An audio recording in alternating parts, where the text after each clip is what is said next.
Alrighty.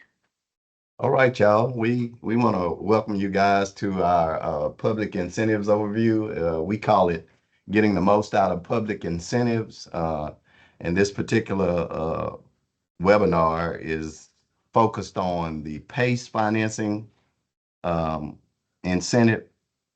And we are saying PACE financing, and we want to unlock the hidden value. Um, my name is Andrew Hill. I'm the Vice President of Finance here at TexAmericas Center.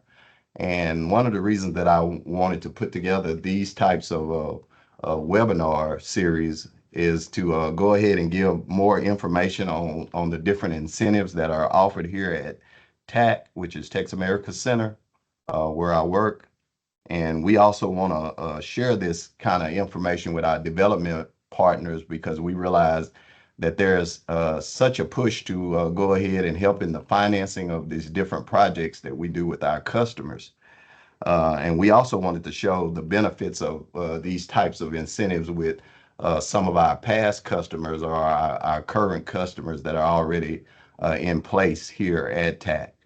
Um, Eric Boyles, which is our Executive Vice President of Economic and Chief Economic Development Officer, he was going to be present here today to go ahead and give us the overview of the incentives, but due to a previous engagement, he's not able to be here right now.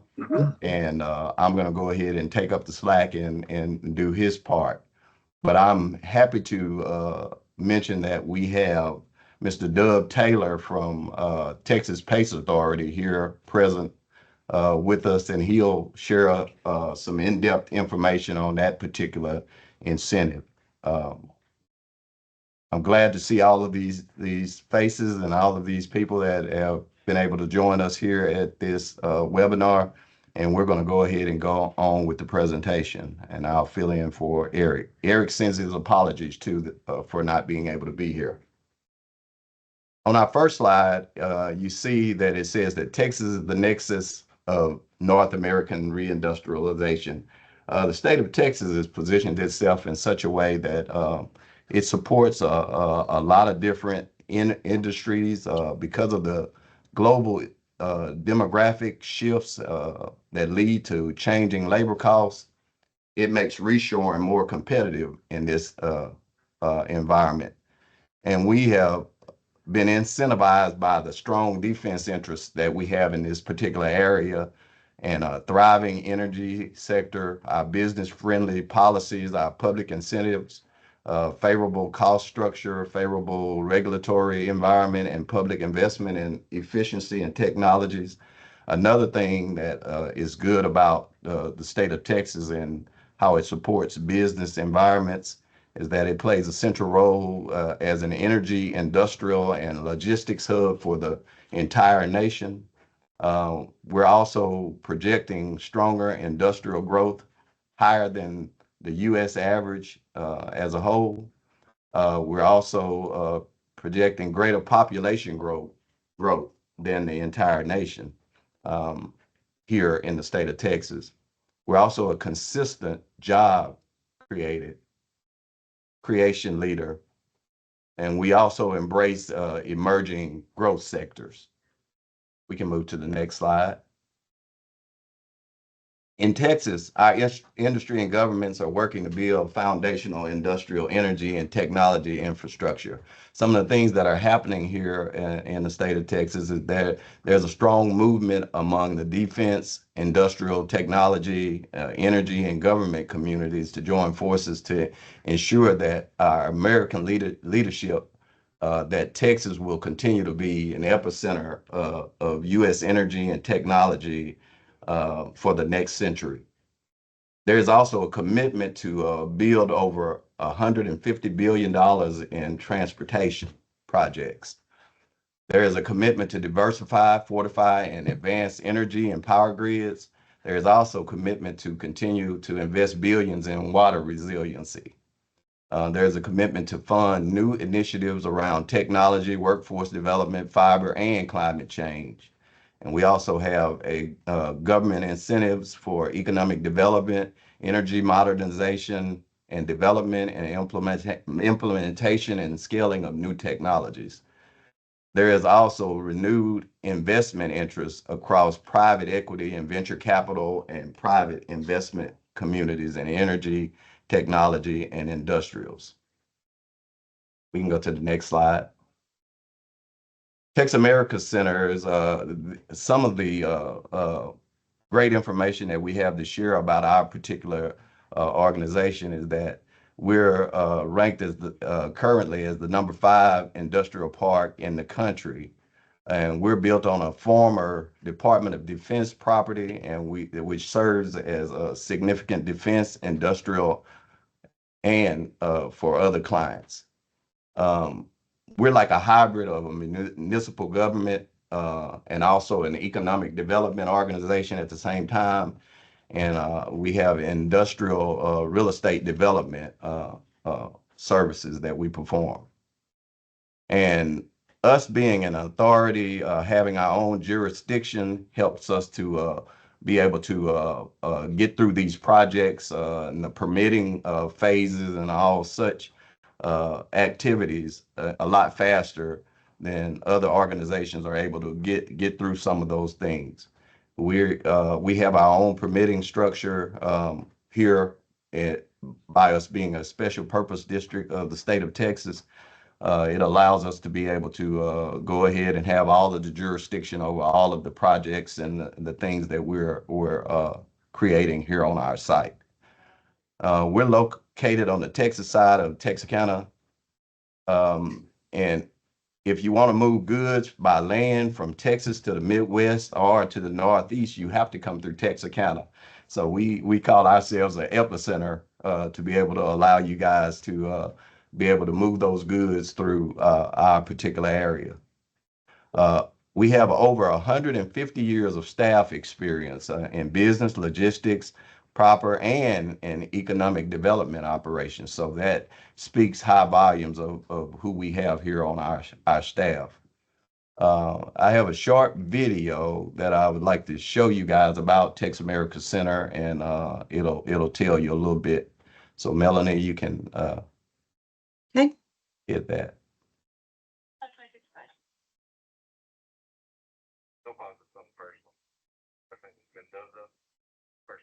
Can't hear the volume. Hold on it.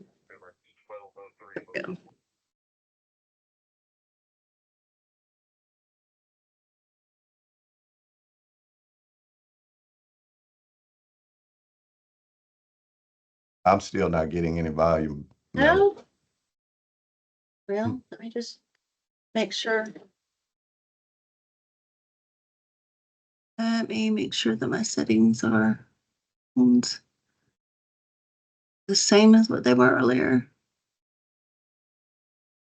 We were just talking about technology and how Try this. United it seems States, to any act city up can with us experience exactly what exponential we growth need. when public and private investment meet heart. Texarkana, USA is home to a premier industrial park in the heart of the Texarkana region. A testament to resilience and economic ingenuity stands tall. TexAmericas Center is a premier industrial park on a mission to bring quality jobs and economic prosperity to the community it resides in. Texarkana serves as the economic, commercial, and educational hub for over 1 million people across a 4-state region, and is home to residents who exude hard work, grit, and passion.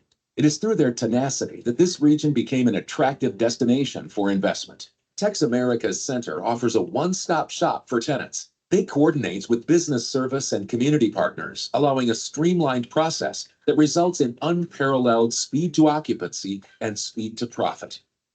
For more information, visit TexAmericasCenter.com. Thank you, Melanie. Did you get audio? My name is Adam Ferrari, Chief Executive Officer.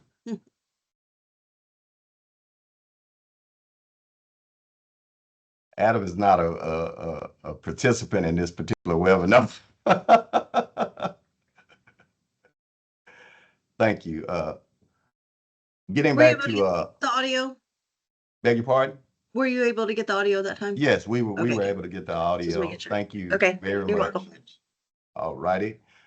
Getting back to our presentation, I want to mention right here at this point that If you have any questions at any point during this particular presentation, please feel free to go ahead and enter your questions in the chat box, and we have someone monitoring that chat box. And when we get to the question and answer period at the end, we'll go ahead and take care of all of those questions that come up during our presentation of both the TexAmericas side and the Texas Pace Authority. Getting back to our presentation, and TexAmericas Center, we were founded in 1998 as a result of the BRAC processes of 1995. And we're a premier industrial park. We have over 12,000 acres and 3.5 million square feet of commercial and industrial property here that we lease and sell property. We're a state of Texas special purpose district of the local redevelopment authority. And we're like I said earlier, we're a mix of a municipality, economic development organization, a private and an industrial development company, all together having authority. We're authority having our own jurisdiction over these projects. And our focus is speed to occupancy because we control our own zoning, our own permitting, platting, and occupancy processes. You can go to the next slide. TexAmericas Center has our own engineer that's on staff. Our executive vice president and chief operations officer, Jeff Witten, is a licensed engineer. So it helps with a lot of our permitting, a lot of zoning requirements and things like that. And all of these things fit in together to help us with our speed to occupancy. We value our ability to go ahead and get these projects up in a fast nature. We also offer build-to-suit and build-out-to-suit services where we'll offer lease services, purchasing services, lease with option to purchase or reverse lease. We also offer flex leases and third-party logistics, which is a very big point of our services, being able to handle the logistics services for different companies that come on our footprint. We also have a rail division, which offers transload services, rail car storage, management, movement services, and MRO. Our soft landing and new tenant concierge services are great here. Our real estate and department, they really function very well with different clients wanting to enter onto our footprint. We have our incentive identification, which is a big part of our real estate department. They're able to help you manage the different incentives that are available to you on your site, and even give you a listing of those particular incentives that are available to each client. We also focus on financing options that include new market tax credits, and we're in an opportunity zone, so we offer those programs as well. And there are other programs that go along with those that fit hand in hand that will help clients be able to set up their projects. We can go to the next slide. And we're uniquely suited to facilitate development for industrial companies needing speed to occupancy. If you really are in a hurry to get your project up, it's very important to be in an area that really supports that speed to occupancy. You don't want to have to take several years to be able to develop the project before you can actually see some benefits of that project going into place. And there's a listing on here of our best fit industries. I won't go through all of them. I'll just let you guys take a look at that list and see that it's a very varied list. So we support a great number and a great variety of different projects here on our footprint. You can go to the next slide, Melody. These are some of our recent wins, all the way from road Casa Organics, which is a story in itself, and I wish I had a lot of times to share a lot of information about that. But all of these different companies that you see, from Rocasa Organics to Braven Environmental, we've actually spent a lot of hours trying to offer them the best suit uh, business for their particular organization to be able to carry out the functions that they want to carry out. We can go to the next slide. We have public incentives, federal, state, and local incentives that are available here at TexAmericas Center. And the different ones over here in the special zone that you see here is a particular listing of just a general organization of the different incentives that we offer. In the special zone incentives, some of the ones that I have been pushing very heavily is the new market tax credits, the U.S. opportunity zones. We also do a lot of work with the foreign trade zone. We're foreign trade zone number 258. So there are benefits that come with that. And today you're going to hear about PACE financing directly, which is another incentive, and the EB-5 immigration visa program is another program that we're pushing heavily to help some of the foreign companies, because the companies that are coming on our footprint, we have some that are domestic, but a majority of companies are even coming from overseas in different other areas of the world. We have recruitment and training, which is run through our local workforce development area here in this area, which is Northeast Texas.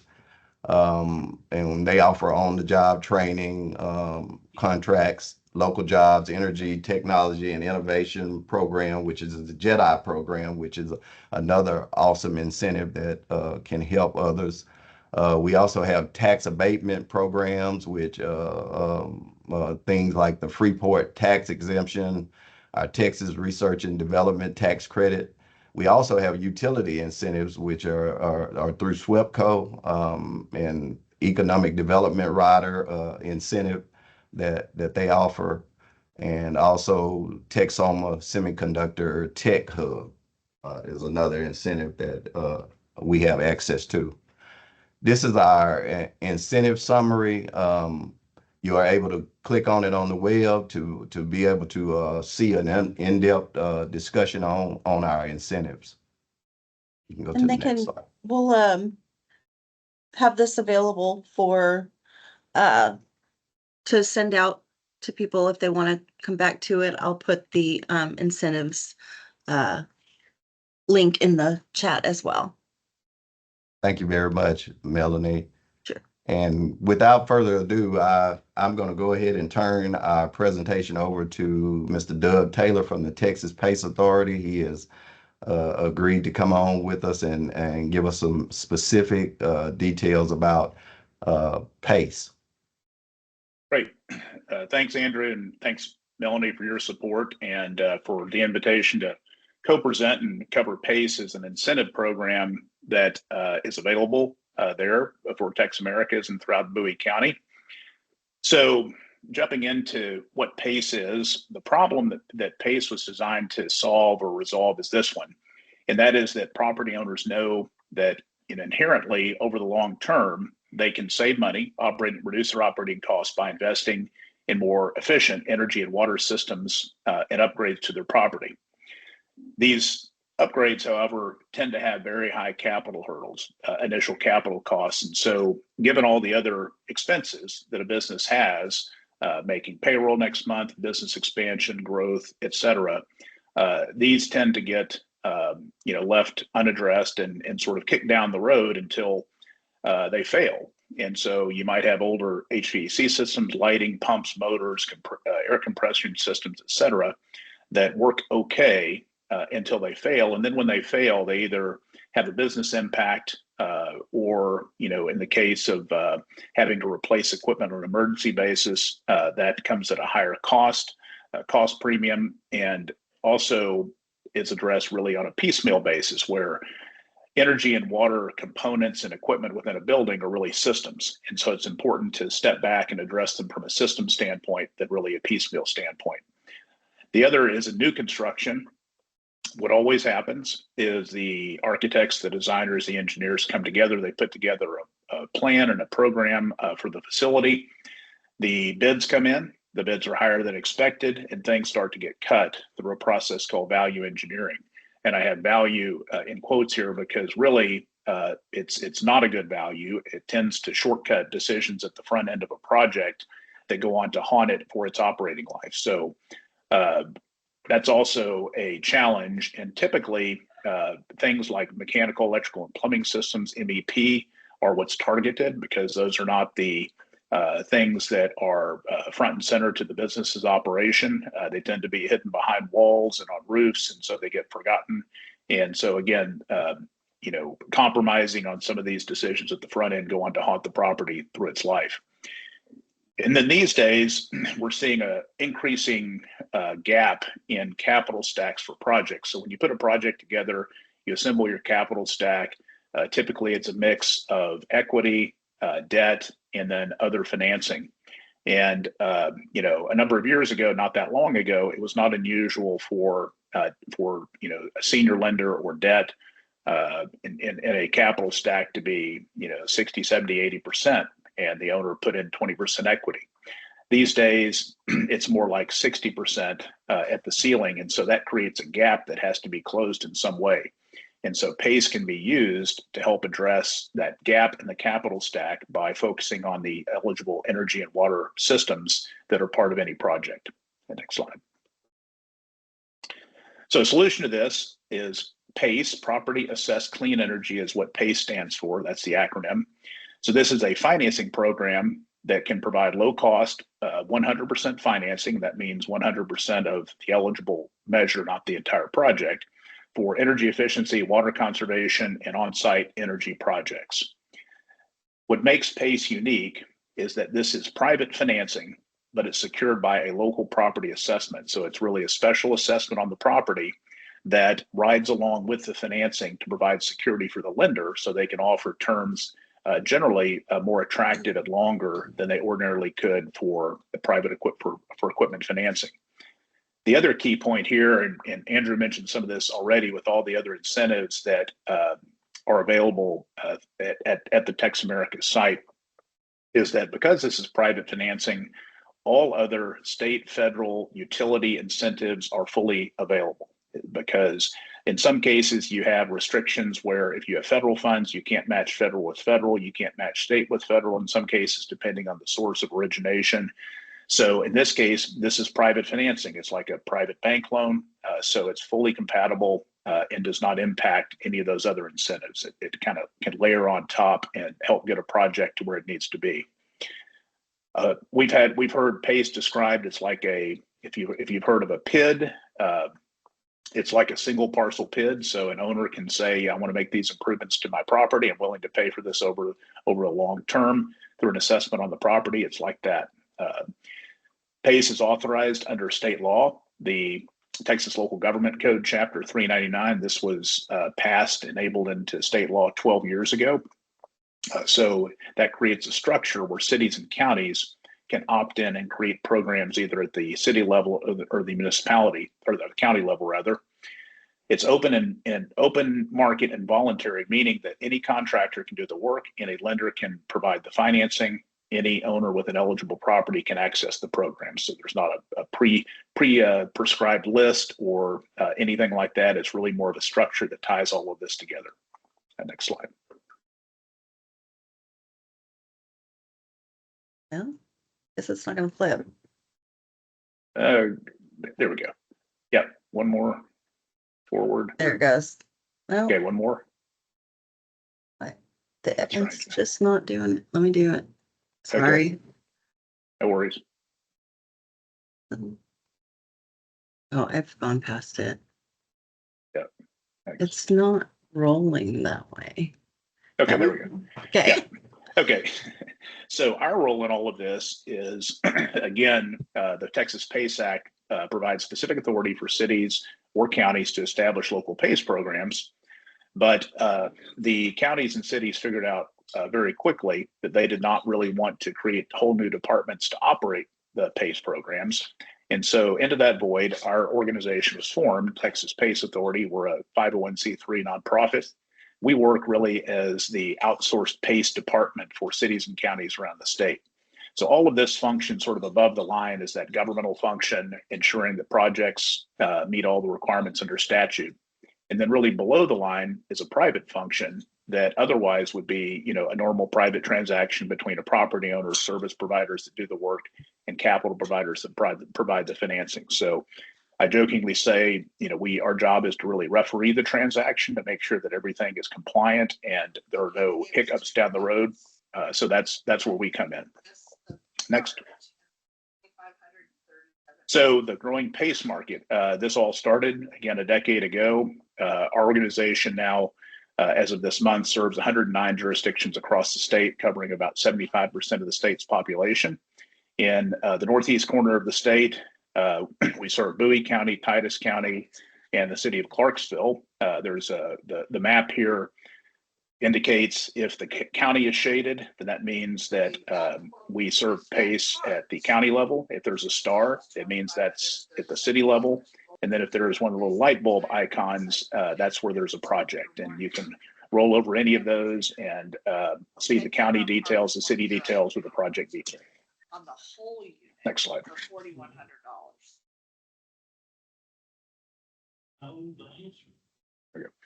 So Bowie County, which is where TexAmericas is located, we work with the county and with Scott and with the team from TexAmericas as well as Texarkana to set up the program back in 2020.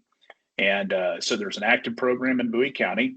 I noticed on the call today, so there is a PACE administrator, another PACE administrator operating in the state of Texas called Lone Star PACE. And Ryan McCormick, my counterpart with Lone Star PACE, is on the call today. And Bowie County added Lone Star PACE as a PACE administrator for the county recently as well. So just wanted to point that out since Ryan's on the call too. Yeah. Next. So eligible properties for PACE. So any kind of commercial property, including nonprofit. We actually have done several nonprofits, including churches, houses of worship. Just because they don't have a tax liability, they do have a tax account parcel to which a PACE assessment can be tied. So nonprofits are an opportunity. Retail, hospitality, mixed use, multifamily. The only thing that is not PACE eligible is single family housing, 4 units or less. Any sort of industrial, that can be warehouse or distribution. Any sort of manufacturing, which obviously with TexAmericas is a big focus. Data centers. So the infrastructure required to support data centers as well as the equipment itself inside, because these days there is a advanced level of cooling down to the chip level to ensure higher performance. And so that sort of thing could be PACE financed. Agricultural, I know there's some discussions about aquaculture and some other kind of projects like that have a lot of needs regarding electricity, more efficient systems on pumps, motors, controls, water recycling, things like that. And then again, with TexAmericas, PACE can be used not only with owned properties, but also if there is a long-term ground lease or leasehold, then PACE can be used in those arrangements as well. And we have several projects across the state that have been done on ground leases. Next. So eligible uses, again, retrofit and repurposing. So these are new mechanical, electrical, and plumbing systems that can include the building envelope. So those are the walls, the windows, the roof, things that actually either keep the cold in or the hot out, or provide shelter or production or operating space. Any kind of water conservation projects, on-site power. So one question that we get a lot is because PACE, the acronym stands for clean energy. The assumption is that that's only for renewable energy. And the answer is that's not true. Renewable energy, certainly we see on-site solar, things like that being used with PACE. But PACE is technology agnostic. So if it provides power on the customer side of the meter, it could be a gas turbine, it could be combined heating and power, it could be geothermal, it could be solar, it could be all those things. So on any kind of on-site power generation. And then we're starting to see also these days more interest in energy storage. So battery systems that help with resilience and ride-through capabilities in the case of a power outage. So those types of systems are eligible as well. In the case of new construction, if you are building a new facility and either the code or the industry standard for that facility is at a certain level, if you design and construct your project to be higher performance than those minimum standards, at least 5% better, then you can access PACE financing for the entire cost of those systems that are eligible. And then if you've already constructed a facility and you're looking to either refinance or recapitalize, then within 24 months of either the CO or the last eligible PACE installed improvement, you can use PACE to refinance what would otherwise be eligible if you miss the opportunity to incorporate PACE at the outset. Next slide. So the type of things that we're talking about here that are eligible, and if you look at that yellow bar, if the project results in a reduction of energy or water usage or generates power on site, then it probably is going to be PACE eligible. And then below are this is kind of the laundry list of things that we typically see in projects. So higher efficiency HVAC, chillers, boilers, lighting upgrades, again, renewable on-site DG, that stands for distributed generation systems, combustion and burner upgrades in the case of industrial, heat recovery and steam traps, again, industrial operations, and then a whole host of things on the water side, including water reclamation, rainwater harvesting, high efficiency irrigation systems, et cetera. Next slide.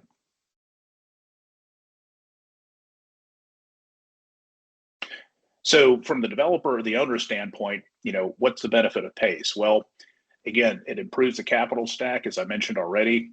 It can fill a key gap between owner's equity or equity and traditional financing. Mezzanine debt, which often is used to close that gap, is very expensive. PACE can be half the cost of mezzanine. It's considered in most cases off balance sheet because this is an assessment. It's a special assessment, just like a property tax. So that can be beneficial from a IR and cash flow perspective. It's long-term and fixed rate. So typically 20 to 30 years is not unusual for a PACE loan, meaning that the debt service, the repayment, is equal to or less than the savings from the project. So it really is almost like self-servicing debt. Also, from a resiliency standpoint, some of the benefits, if you are, enhancing the insulation, again, building envelope type projects, as well as on-site power generation, then that can assist from a business operations and continuity standpoint. If you have tenants, they're looking for spaces that are more attractive, that can be used in different ways. So it can also help address that. And then, meeting code and beyond for new construction. Next. Again, I mentioned it works with new construction. So this can unlock additional capital. Again, with the value engineering challenge, as projects get bid out and costs come in and they're higher, this is a way to keep the project intact. It's flexible and private, meaning again that's private financing is engaged here. There's not a cookie cutter approach. Every project really is customized by whatever the project requirements the owner and the lender's needs are. Does not interfere if there's a first mortgage. It's non-accelerating. There is a requirement that if there is a first mortgage, that lender provide consent. But like a ad valorem tax, a property tax, in the event of a default, future taxes are not pre-collected and PACE is the same. So the only thing that really goes in front of that senior lender is the PACE installment or the payment for that year or that period. Also, it's transferable and non-recourse. So it's really tied to the property. And someone said, and this really makes a lot of sense, it's almost like the property is borrowing the money, not the owner. So that's a different way of thinking about it. Next slide. So the big difference between traditional equipment financing on the left and PACE on the right is that the repayment is stretched over the term of the assets, meaning that, again, these projects are cash flow positive from day one and throughout the term of the loan. We like to say, it's allowing you to pay for today's upgrades with tomorrow's savings and preserve your capital for other priorities. Next slide. So how has this worked? Projects we've been involved in, almost 100, totaling over $500 million, all types, urban and rural, mixed use, hospitality, manufacturing, all the different types of eligible measures were involved. Smallest project, 68,000, largest 48 billion. PACE scales up really well. It doesn't scale down really well. Probably, the floor for a PACE project that would make sense might be in a couple of $100,000 range. But again, there's really no ceiling as long as the project can support it. There's a lender that is willing to finance it. Next slide. So the projects that we have closed are all listed here. These slides, I think, are going to be provided later, and these links will be active, so you can click on that. This is a summary. Again, the projects completed, the total dollars. We do a job creation calculation using a metric that the Department of Energy developed. So these are direct, indirect, and induced jobs from the investment. We track and calculate environmental impacts, so CO2 reductions from the energy savings, the cumulative energy saved as far as electricity, natural gas, and water as well. And those are all rolled up in part of that project listing. Next. So the project list looks like this, and it's sortable. If you look at that blue bar at the top, you can either sort it by the nickname, the program, that means the area, the city, or the county, the assessment amount, the lender, the property type, and then the thing that's not on the screen is there's a little search box where you can put in any criteria. And so you can take a look at what these projects look like in action. And over on the project nickname side, if there is a hyperlink there, which there are some, and there will be more as we update our website, there's sort of a mini project profile. It's not quite an in-depth case study, but it's a project summary. So again, you can get an idea of the types of things that are being done with PACE. Next. So on manufacturing, which this obviously is a focus of TexAmericas, two projects I wanted to highlight. And I'm going to go in reverse order. The one on the bottom, this one in Navarro County, Corsicana. So this was a repurposed facility that was used for textiles manufacturing. And so there they made some improvements as they took over that property to the HVAC systems and put in better lighting. Pretty standard, commercial real estate kind of project. The one at the top, very interesting. First one we had seen like this. This one is in Harrison County, just south of Bowie, and in the city of Marshall. So this is a cabinet manufacturer that's been in business for many years, and they had a very manual process of producing cabinets where they took essentially blanks of wood.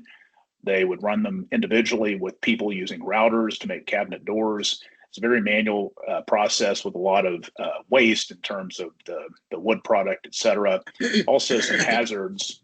You can think of all the sawdust and things like this that made working conditions challenging. So the facility and the company was purchased, and new owners came in and said, what can we do to enhance efficiency of operations? So they reinvested in a lot of machinery and equipment that allowed for more efficient and higher production of the cabinets they produce. And so here they utilized PACE in part for HVAC electrical water efficiency, but then also part of the project was permanent equipment that was used for manufacturing. So we think of PACE being for the building envelope and the facility itself.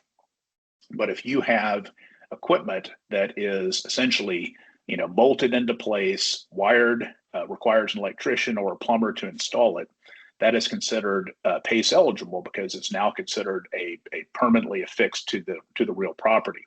So equipment within a facility used for manufacturing, if there is a higher efficiency alternative, again, that could be things like installing variable frequency drives with pumps and motors, It could be other, again, sort of thermal related processes that are more efficient than an industry standard. That could make that equipment inside the facility itself used for manufacturing and production PACE eligible. So some good opportunities there in a site like at TexAmericas. Next. So the development, so the project, the process for PACE project development is really two phases. So pre-application and post-application. There's determining the eligibility. Is the project, does it meet all the requirements? Is it in a location where PACE is active? Step 3, finding a lender. Do that early in the process, because a lot of the PACE lenders can really help and do some hand holding through the process. Putting the other contractors and service providers together, getting bids on the project, then preparing the application. Then after the application submitted, if there's a mortgage, there's a step there to secure consent from the mortgagee. Step 7, ITPR, that stands for Independent Third Party Reviewer. So this is a quality control measure. So a Texas licensed engineer reviews the projected cost and savings from the project to ensure that it's going to deliver the benefits the owner is expecting. Typically, that cost is built into the financing, so it's not an out-of-pocket. Then closing on the PACE financing, installing the upgrades, and then that same ITPR comes back after the project's completed, does an on-site inspection to make sure that everything is installed properly and is operating as intended. Again, so the owner is going to receive the benefits they're expecting from the more efficient systems. Next. So some of the underwriting criteria, and this is again uniform throughout the state. So we have what's called a savings to investment ratio. So again, how do we know that the projects are actually saving? These are based on engineering estimates and review. Utility and operating savings can be and need to be at least half of this. Financial savings. So if you have a term sheet for other financing that's at a higher cost than PACE, then the difference between that financing and PACE could be counted here as well.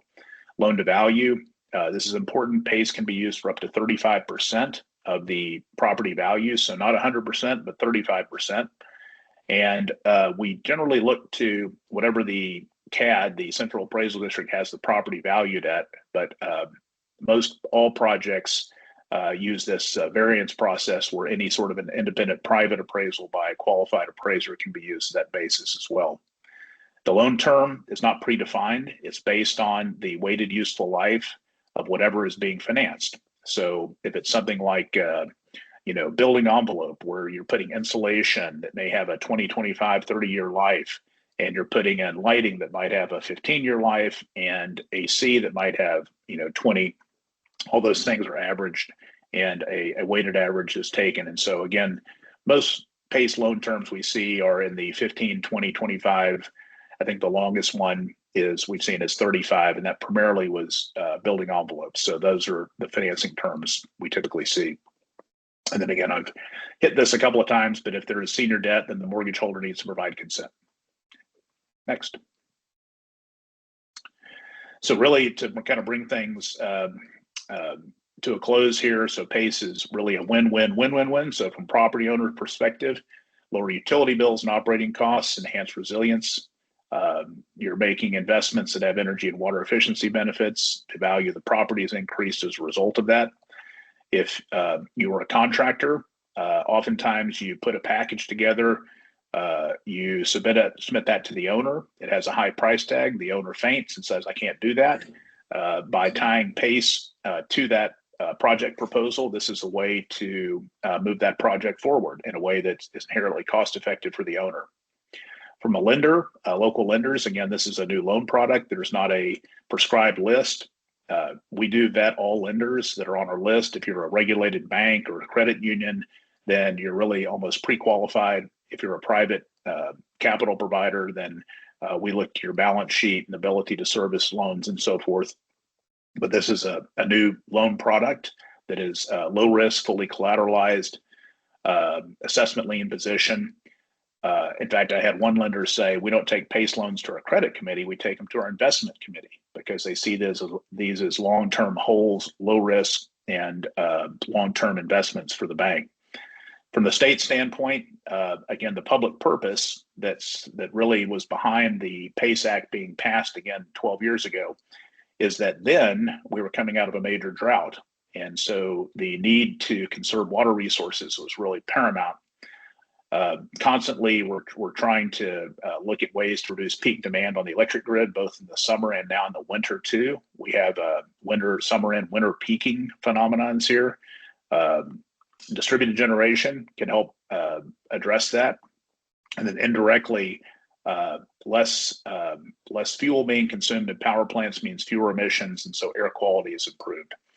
And then from a community standpoint, this is a new tool to support economic development, improve building, jobs, more appealing building stock, higher productivity, as I mentioned with the project in Marshall.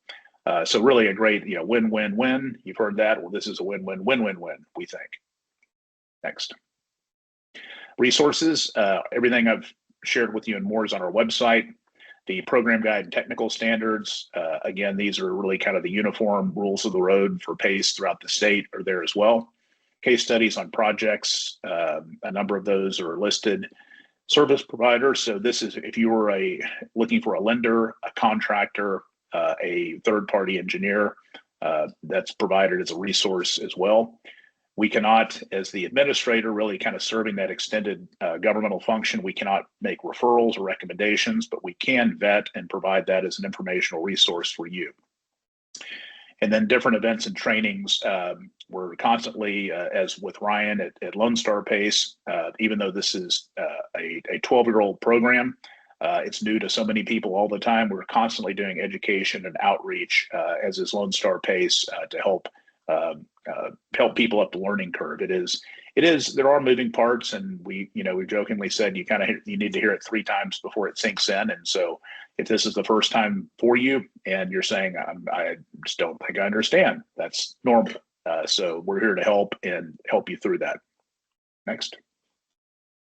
So any questions, happy to take any that you may have now. And then this is my email. Feel free to email me at any time. And you can also get hold of me through the TexAmericas folks. But again, thanks for allowing me to be part of the webinar today, and hope to work with many of you soon.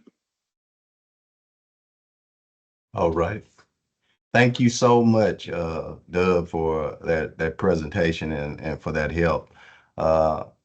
As I mentioned earlier, if you have any questions, please put them in the chat box, and we'll go ahead and go down through those questions. I don't know if there are any at this point, but I did have a couple questions that I was asked to ask you Okay. by another colleague. And one of the questions that I was asked to ask you was, how does PACE kind of work on a footprint like we have with us being a government entity? And the reason that question was asked is he wanted to know, because we have property tax ID numbers, can PACE still apply to us? Yeah. So with TexAmericas, and you know your structure better than I do, and I think I've got this clear. So if you've got property that you're selling, so the land itself for development, then that's a pretty standard commercial transaction where the owner of that property, can make improvements and access PACE on the property they've acquired. If there is a ground lease, long-term ground lease, then essentially the PACE assessment that secures the financing is tied to the vertical improvements or the improvements, not the ground itself. So there are two separate accounts. You've got the ground lease, which is the property that continues to be owned by TexAmericas. Then separately, you have the vertical improvements that are owned by the property owner. So the PACE assessment can be tied to the improvements, not the land. And there are a couple of other steps involved there. And we've had a couple of projects like that. The most notable one in El Paso, right downtown, there's a beautiful old hotel that was constructed by Conrad Hilton, 80 years ago, and it had been abandoned and was in disrepair. And the hotel actually sits on city property. So the city of El Paso owns the land, but a developer came in, purchased a hotel, did a top to bottom renovation, including high efficiency energy, water systems, elevators, you name it. And they accessed PACE to finance part of those improvements on what otherwise was a city property ground lease. So typically, ground leases are very long term, and one of the keys is that ground lease needs to be at least as long as the PACE financing term. So there's some things like that are involved in lease structures.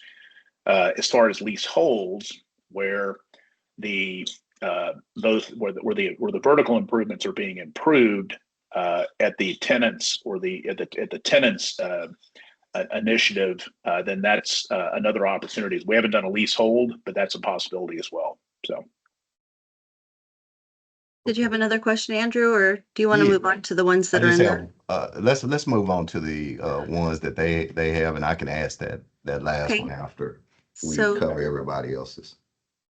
Jordan Kobritz asks, is PACE available at the beginning of the construction process or only for improvements? So both. We see PACE used a lot as part of the capital stack for the entire project financing. So it's not unusual to see a mortgage or other financing close concurrently with PACE. So PACE would be a part of that overall capital stack, accessible for construction period financing and draws, sort of like a conventional construction loan. So it can be done at the outset. It can also be done if the project is complete and you're simply upgrading the mechanical, electrical, and plumbing systems, and you need capital for that, then PACE can be used for that.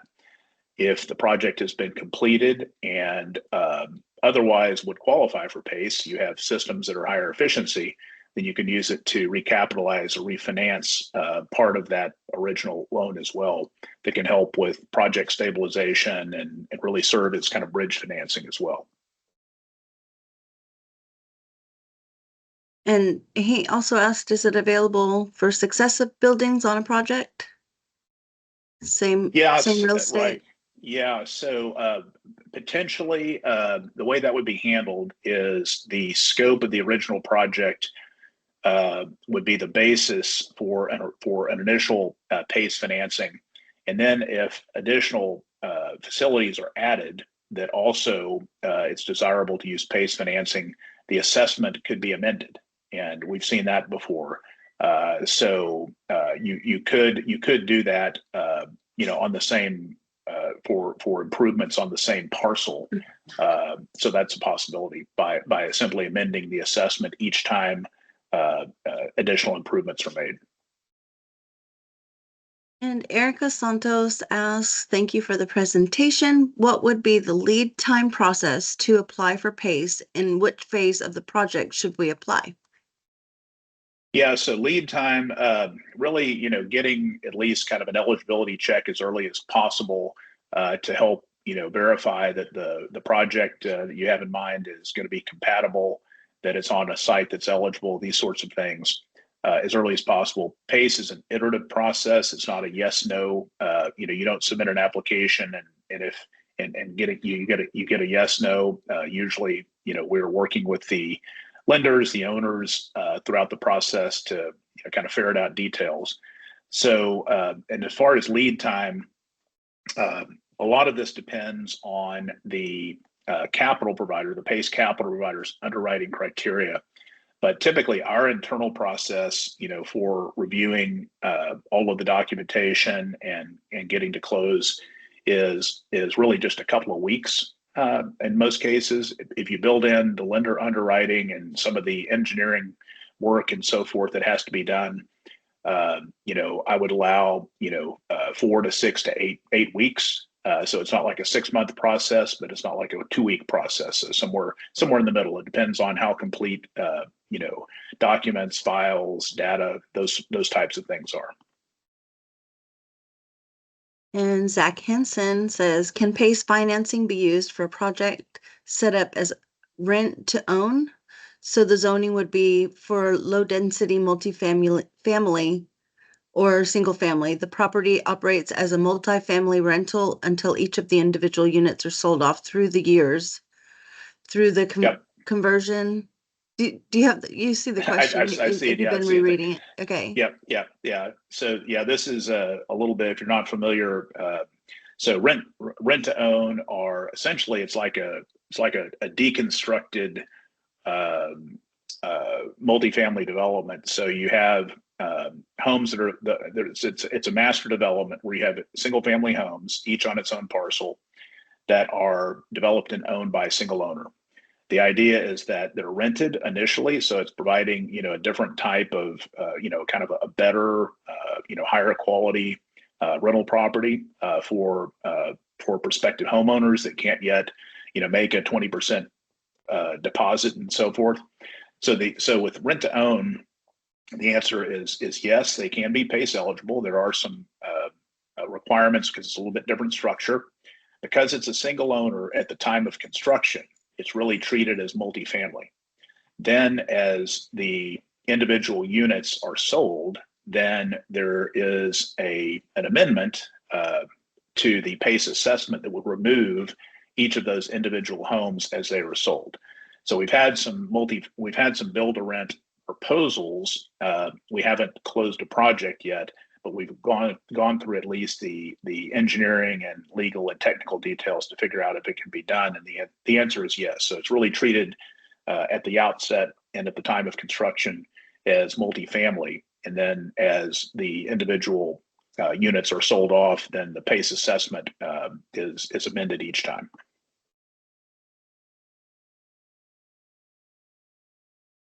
At the final question, Melanie?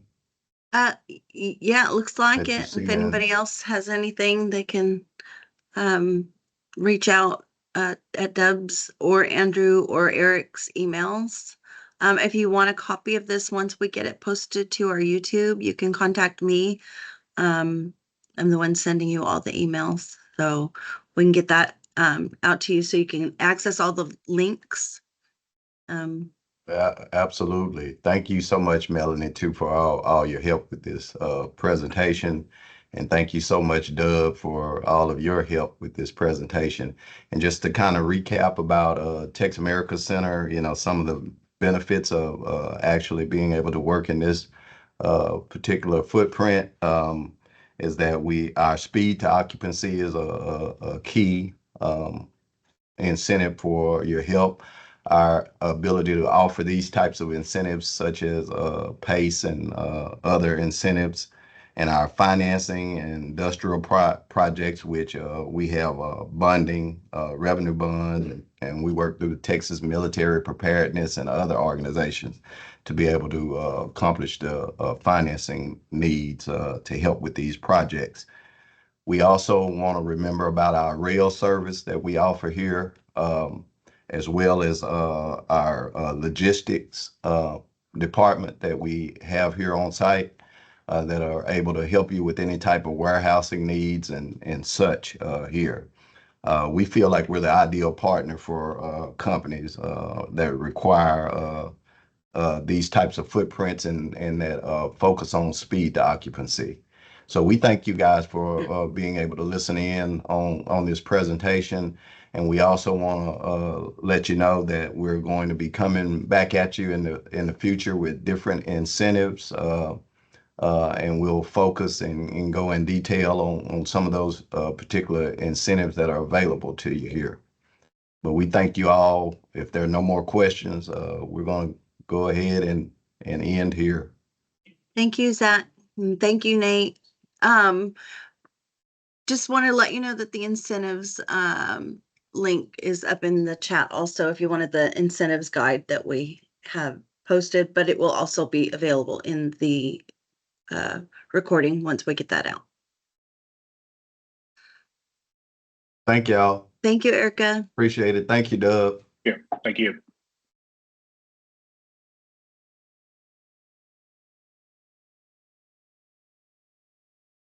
Mhm.